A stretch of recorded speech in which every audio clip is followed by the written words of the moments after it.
BSc part third year के सभी विद्यार्थियों का इनऑर्गेनिक केमिस्ट्री की ई क्लास में स्वागत है। ऑर्गेनोमेटलिक केमिस्ट्री कंपाउंड चल रहा है अपना। आज के टॉपिक है मरकरी के कार्बधात्विक यौगिक।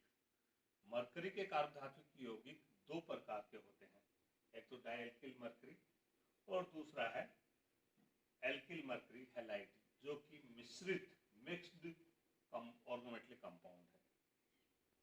ये सिंपल ऑर्गेनोमेटलिक कंपाउंड है। मेथड ऑफ प्रिपरेशन देखें तो सबसे पहले ग्रिग्नार्ड अभिकर्मक के द्वारा इसका निर्माण किया जाता है। ग्रिग्नार्ड अभिकर्मक की क्रिया मरकरी क्लोराइड के साथ करवाएं तो मिश्रित एल्किल मरकरी क्लोराइड बनता है। इसकी पुनः अभिक्रिया करवाएं ग्रिग्नार्ड अभिकर्मक के साथ तो डाइएल्किल मरकरी बनता है। सेकंड है फ्रॉम एल्केन। एल्केन के साथ भी यदि मरकरी हैलाइड की क्रिया करवाएं तो एल्किल मरकरी हैलाइड बनता है। मर्क्यूरीकरण अभिक्रियाएं अपन ने पढ़ी है ऑर्गेनिक केमिस्ट्री में। एरिल मरकरी यौगिक का निर्माण मर्क्यूरीकरण क्रिया द्वारा ही किया जाता है, अर्थात मर्क्यूरिक एसीटेट की क्रिया बेंजीन के साथ करवाते हैं तो फेनिल मरकरी एसीटेट बनता है।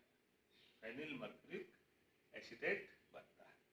प्रॉपर्टीज तो मरकरी के कार्बधात्विक यौगिक है, इनकी नेचर है वो कोवलेंट नेचर होती है और कोवलेंट नेचर होने के कारण ही कमरे के ताप पर यह वाष्पशील लिक्विड होते हैं या कम गलनांक वाले ठोस होते हैं। किसके कारण? कोवलेंट नेचर के कारण। साथ ही डाइएल्किल मरकरी या एल्किल मरकरी हैलाइड दोनों ही विषैली पॉइजनस होते हैं, विषैली प्रकृति के होते हैं, इसीलिए मरकरी कंपाउंडों का ज्यादा उपयोग नहीं होता।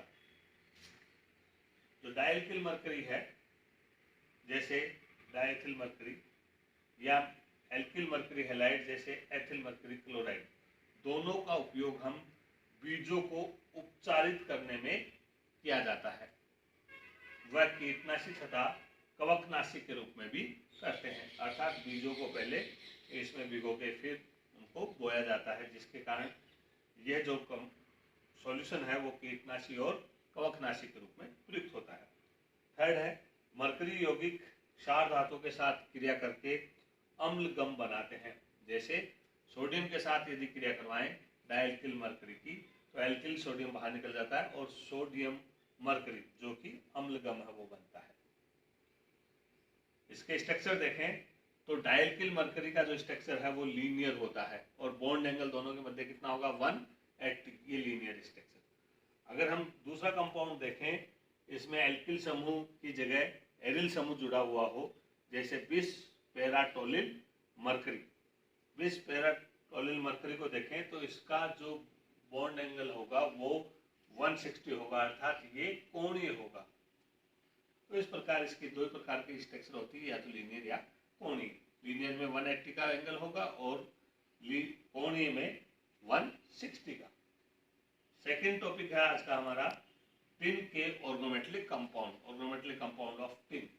टिन देखें तो टिन दो प्रकार की संयोजकता दर्शाता है, +2 और +4। दोनों प्रकार की संयोजकता अस्थायी होती है। इसमें जो सेकंड है वो अस्थायी है और 4 है वो स्थायी है, स्टेबल है। सेकंड के यौगिक दो ही प्रकार के होते हैं, डाइएथिल या डाइफेनिल टिन। जबकि 4 के यौगिक देखें तो इसका स्ट्रक्चर ये मिश्रित भी होता है, टेट्रा एल्किल टिन भी होता है या एल्किल टिन हैलाइड भी होता है। मेथड ऑफ प्रिपरेशन देखें, सबसे पहले ग्रिग्नार्ड अभिकर्मक द्वारा। ग्रिग्नार्ड अभिकर्मक की क्रिया यदि टिन क्लोराइड के साथ करवाएं तो और उनका रेशियो हो 1:3 तो डाइएल्किल टिन क्लोराइड बनता है, ट्राइएल्किल टिन क्लोराइड बनता है और टेट्राएल्किल टिन बनता है।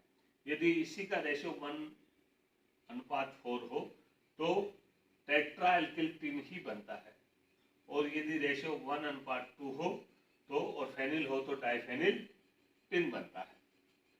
सेकेंड अभिक्रिया है एल्किल हैलाइड के द्वारा। एल्किल हैलाइड की क्रिया डायरेक्ट ही हम टिन के साथ करवाएं तो डाइएल्किल टिन डाइहैलाइड बनता है और यदि सोडियम टिन के साथ करवाएं तो ये विभिन्न प्रकार के टिन कंपाउंड बनते हैं, alkyl tin trihalide, dialkyl tin dihalide, trialkyl tin halide और टेट्रा एल्किल टिन, अर्थात टिन फोर्थ के सभी यौगिक इसमें बनते हैं।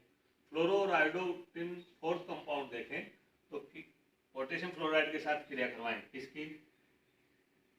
एल्किल टिन क्लोराइड की, तो ये फ्लोरीन द्वारा प्रतिस्थापित हो जाएगा और क्या बनेगा? Try alkyl tin fluoride. और यदि आयोडीन के साथ क्रिया करवाएं, किसके? टेट्रा एथिल टिन की, तो एक एथिल समूह एथिल आयोडाइड के रूप में बाहर निकल जाएगा और इस एथिल समूह की जगह क्या जुड़ जाएगा? आयोडीन, और बनेगा try ethyl tin iodide. Tin fourth halide का हाइड्राइड का निर्माण देखें तो एल्यूमिनियम लिथियम एल्यूमिनियम हाइड्राइड के साथ अभिक्रिया करवाएं तो ये क्लोरीन बाहर निकल जाएगा और इसकी जगह क्या आ जाएगा? हाइड्रोजन, और बनेगा क्या? ट्राई एल्किल टिन हाइड्राइड, और लिथियम के साथ क्लोराइड बाहर और एल्यूमिनियम ट्राई क्लोराइड बाहर। प्रॉपर्टीज देखें तो टिन फोर्थ अधिक स्थायी होता है, टिन सेकंड कम स्थायी होता है, अर्थात टिन सेकंड यौगिक अस्थायी होते हैं और अस्थायी होने के कारण ही वायु या किसी के साथ भी ऑक्सीकृत होकर टिन फोर्थ यौगिकों में बदल जाते हैं, अर्थात टिन फोर्थ ऑक्साइड बनाते हैं। ये जैसे टिन सेकंड यौगिक है, वायु के साथ क्रिया करके क्या बनाएगा? Diethyl tin oxide. ये डाइफेनिल है, वो भी वायु के साथ क्रिया करके क्या बनाएगा? Diphenyl tin oxide.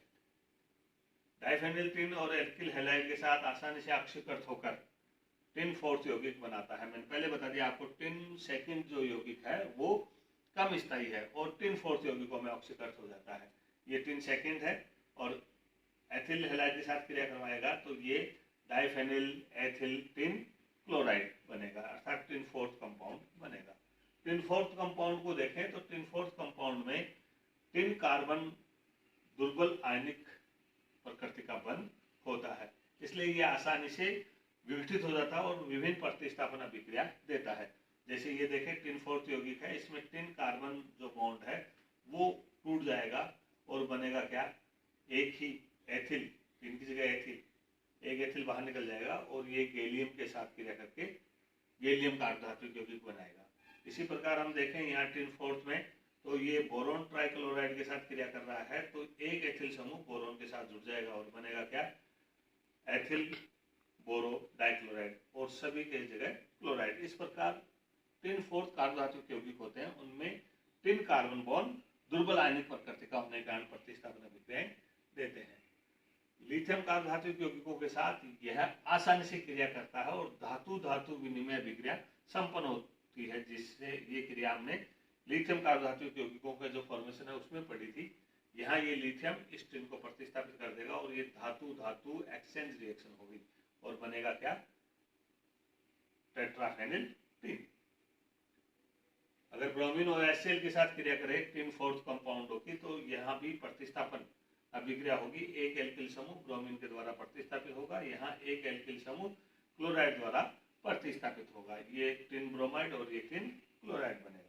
Tin fourth hydride देखें तो टिन फोर्थ हाइड्राइड की क्रिया यदि असंतृप्त समूह के साथ करवाएं तो एक हाइड्रोजन इसके साथ क्रिया कर लेगा और ये एल्किल समूह में परिवर्तित होकर टिन के साथ जुड़ जाएगा।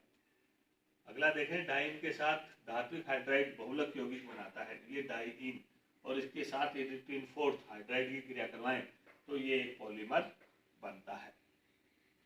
लिक्विड सोडियम तथा लिक्विड अमोनिया की उपस्थिति में टिन फोर्थ जितने भी कंपाउंड है ऑर्गेनोमेटल कंपाउंड, उनको गर्म करते हैं तो एक श्रृंखला युक्त तथा चक्रीय पॉलीमर बनते हैं। देखो इधर ये टिन फोर्थ कंपाउंड है, सोडियम के साथ लिक्विड अमोनिया की उपस्थिति में क्रिया करवाएं तो यहाँ ये श्रृंखला युक्त बनता है क्या? पॉलीमर, और ये चक्रीय पॉलीमर। यहाँ यदि हम देखें